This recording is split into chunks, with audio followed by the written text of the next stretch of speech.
Pada minggu ini kita mulai belajar tentang bagaimana kita mengaitkan antara sampel dengan populasi. Jadi kita mempelajari statistik dari sampel dan untuk itu kita memprediksi apa yang parameter-parameter dalam populasi. Nah, artinya kita mulai masuk ke jembatan antara deskriptif statistik dengan inferensi statistik. Nah, mungkin Anda mulai merasa bahwa semakin rumit, semakin bingung. Memang masuk akal kalau Anda merasa semakin rumit, semakin bingung. Karena natur dari deskriptif statistik adalah segala sesuatu pasti. Kita hitung rata-rata, pasti angkanya berapa. Kita hitung mean, pasti angkanya berapa. Kita hitung median, pasti angkanya berapa. Tapi kalau inferential statistik itu kita memprediksi. Kita menghitung sampel, kemudian kita memprediksi populasi. Jadi mirip seperti kita meramal. Nah, kalau kita meramal, maka tentunya banyak faktor yang berbeda. Kita meramal itu tentunya tidak ada kepastian. Di dalamnya ada level keyakinan, ada probabilitas, ada level confidence, dan sebagainya. Sehingga Anda akan lihat bahwa dalam inferential statistik, atau mulai dari sekarang ketika kita mengkaitkan sampel dengan populasi, ada banyak timbul parameter-parameter yang serba tidak pasti, yang serba harus kita adjust. Nah, ini akan sedikit menimbulkan kebingungan kalau Anda baru masuk ke dalam bidang ini, tapi perlahan-lahan kalau Anda masuk, kita pelajari bersama-sama, maka kita akan bisa mengerti. Yang penting Anda mengerti bahwa natur daripada inferential statistik itu bukan sesuatu yang pasti, tapi sesuatu yang ada dalam range. Nah, yang kita akan pelajari dalam video ini adalah tentang confidence level atau confidence interval. Jadi, level keyakinan, level interval. Ketika kita melakukan sesuatu, kita menyatakan sesuatu, misalnya, saya mendapat rata-rata dari sampel sama dengan 3. Terus saya bilang bahwa, oh berarti rata-rata dari populasi juga 3. Orang akan tanya, berapa confidence-nya Anda tentang itu? Maka kita harus tentukan confidence level. Dari confidence level kita akan bicara tentang, ya saya akan confidence-nya sekian tapi ada ragu, ada confidence intervalnya. Nah, ini semua yang akan kita bicarakan dalam video ini. Nah, saya akan kembali bicara tentang ketika kita berusaha untuk mencoba menebak mu dan sigma dari populasi dengan menggunakan sampel. Jadi kemarin kita mau berapa usia daripada masyarakat Indonesia. Kemudian saya pergi ke berbagai kantor catatan sipil. Saya mencatat data-data di kantor catatan sipil tersebut. Kemudian saya dapat kantor catatan sipil pertama, saya ambil 30 data, saya dapat min-nya, saya dapat standar deviasinya. Kantor catatan sipil yang kedua, saya melakukan yang sama. Dan sampai 30 kantor catatan sipil. Kemarin kita sudah pelajari dengan menggunakan central limit teorema. Maka saya bisa cari min daripada min ini, standar deviasi dari min ini, saya dapat angkanya. Kalau saya dapat angkanya, karena N-nya 30 lebih besar sama dengan 30, maka saya bisa pakai dua rumus ini untuk saya menghitung mu-nya dan sigma-nya. Kemarin kita sudah dapat itu. Nah, sekarang kita akan masuk dalam situasi di mana tidak selalu kita punya kesempatan untuk bisa pergi ke 30 rumah sakit. Dalam keadaan yang umum, kita cuma bisa pergi ke satu sampel saja. Saya ambil contoh, kita cuma bisa pergi ke satu rumah sakit. Maka kondisinya adalah kita tidak bisa pakai central limit teorema ini. Kita tidak bisa pakai ini, karena kita cuma punya satu sampel aja. Jadi selebih yang ke bawah ini tidak ada. Kita cuma punya yang ini saja. Bagaimana caranya kita mengestimasi mu khususnya dari populasi? Jadi saya tulis lagi di sini supaya lebih clear. Ini saya catat yang ini saja. Dan semua ini saya hilangkan karena tidak berelasi lagi.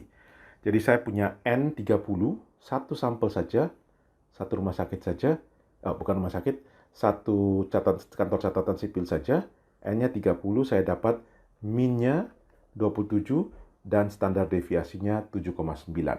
Sekarang saya mau memprediksi berapa mu daripada populasi. Nah, tentunya Anda harus paham bahwa kalau kita dalam kondisi seperti ini, saya tidak bisa mendapat nilai mu secara eksak. Saya tidak mungkin mendapat nilai mu secara eksak. Saya hanya bisa mengestimasi saja.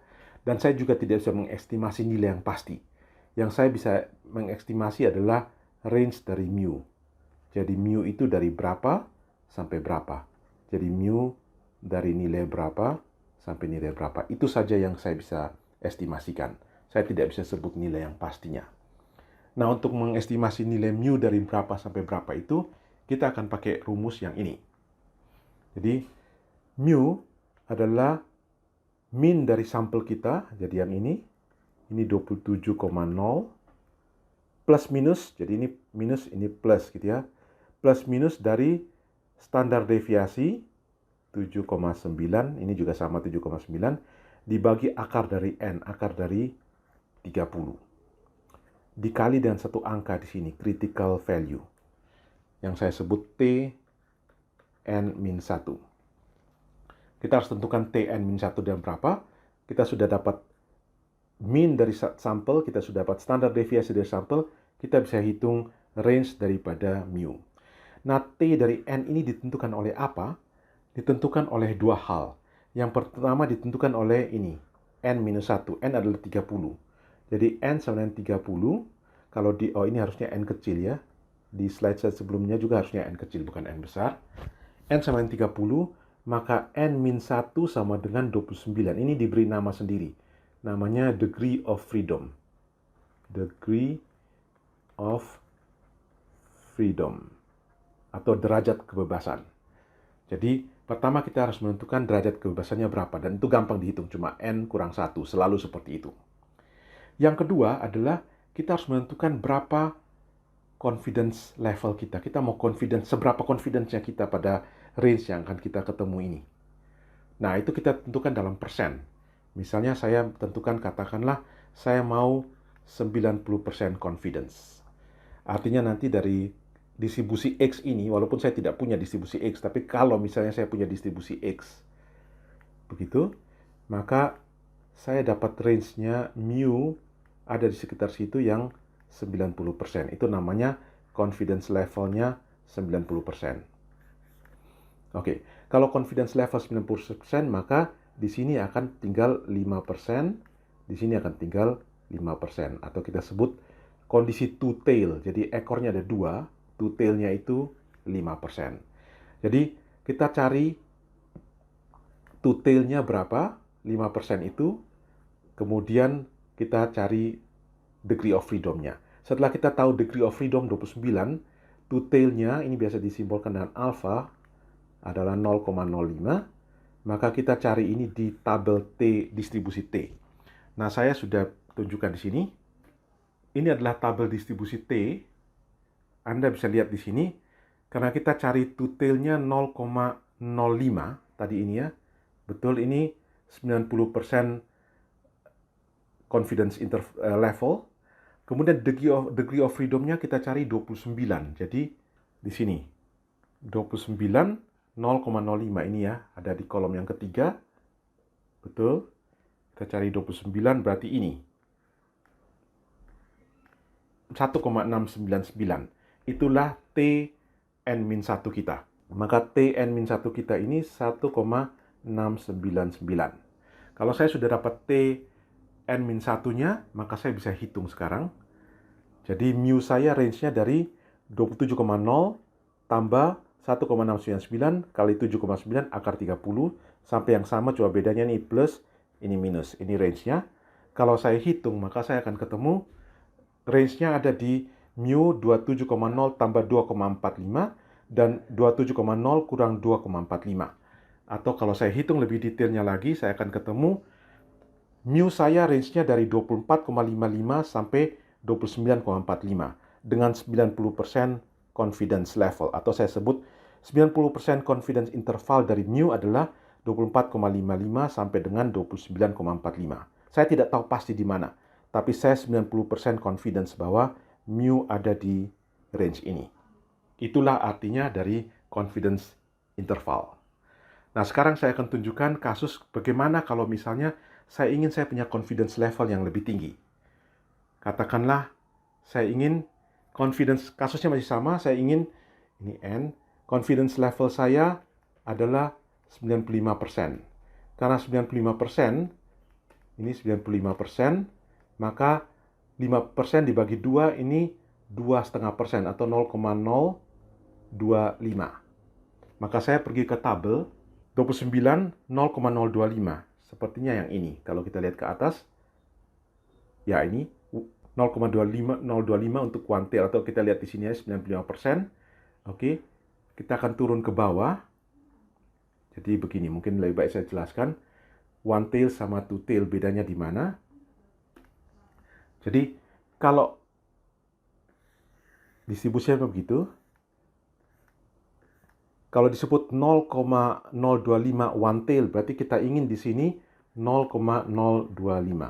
Nah, seperti tadi kan kita memang maunya di tengah ini 95%, sehingga kiri kanan masing-masing 0,225. Sehingga kita harus lihat di sini yang 0,025 one tail. Jadi kita ambil yang ini, kolom yang ke 1, 2, 3, kolom yang keempat.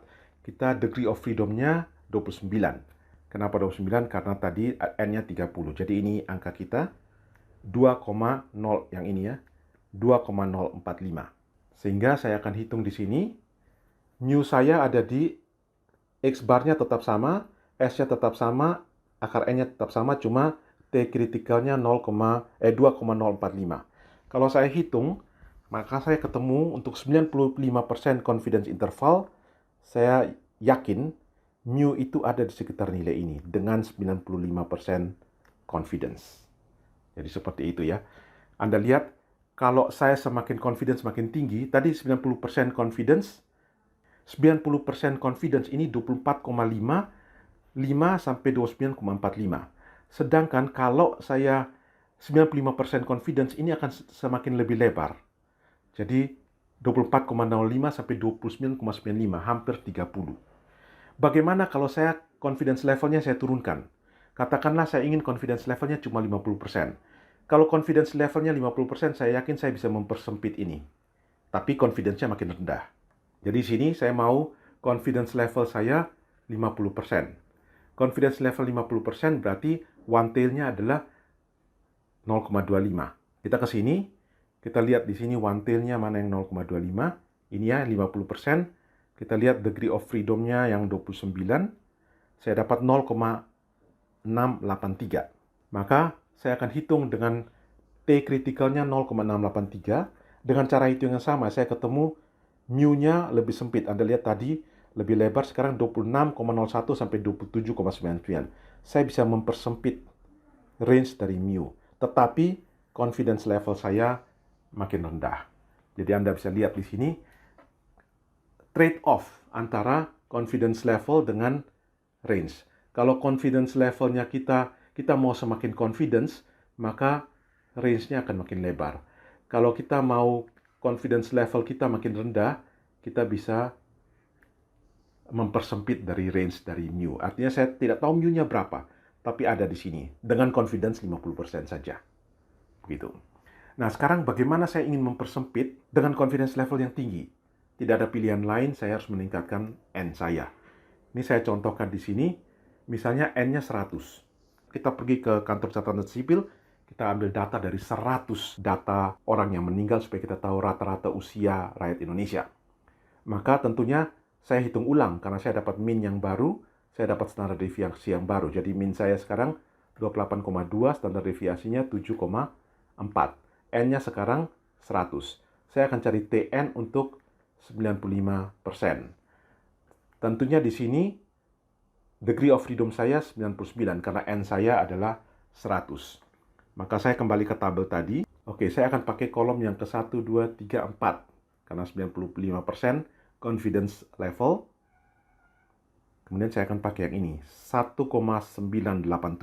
Jadi saya pakai T kritikalnya 1,987. Saya hitung, saya ketemu. Anda lihat, range-nya jadi lebih kecil. 26,73 sampai 29,67 dengan confidence level yang tinggi. Jadi itulah cara kita untuk bisa menentukan interval dari mu. Kita tidak bisa menentukan nilai pasti dari mu, tapi kita bisa menentukan interval dari mu. Nah, ketika kita menentukan interval dari mu, ada 3 hal yang harus kita pilih. Kita pilih N-nya berapa, kita beli confidence levelnya berapa, dan akhirnya kita dapat lebar dari interval. Lebar dari interval itu gini. Jadi mu-nya dari berapa sampai berapa. Nah, 3 ini saling berpengaruh. Kalau saya ingin confidence levelnya lebih tinggi, misalnya N-nya saya buat tetap. Jadi N-nya stay tetap, maka kalau confidence levelnya saya naikkan, maka otomatis saya semakin tidak yakin dengan mu-nya. Jadi confidence level tambah tinggi, tapi intervalnya akan tambah lebar. Kalau N-nya tetap, tapi confidence levelnya saya turunkan, maka pasti intervalnya akan makin kecil juga.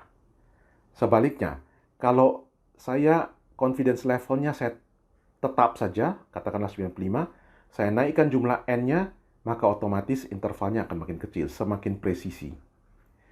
Tapi kalau saya turunkan nilai N-nya dengan confidence level yang tetap, katakanlah 95%, N-nya makin sedikit, maka semakin tidak presisi. Berarti intervalnya akan makin besar.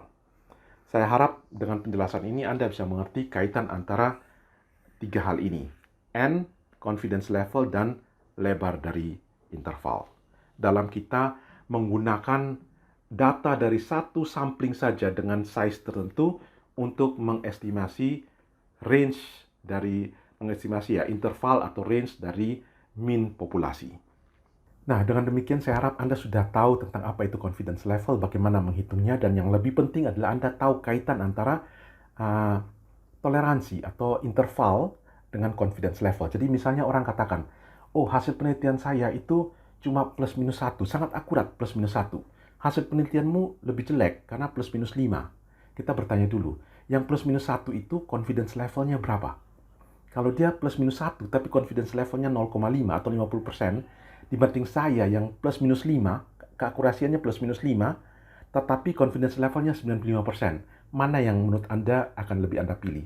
Kalau saya akan memilih yang walaupun toleransinya plus minus 5 tapi confidence levelnya 95% dibandingkan dengan plus minus 1 tapi confidence levelnya cuma 50%. Nah, itu kira-kira trade-off antara confidence level dengan toleransinya, interval of confidence, intervalnya, begitu ya.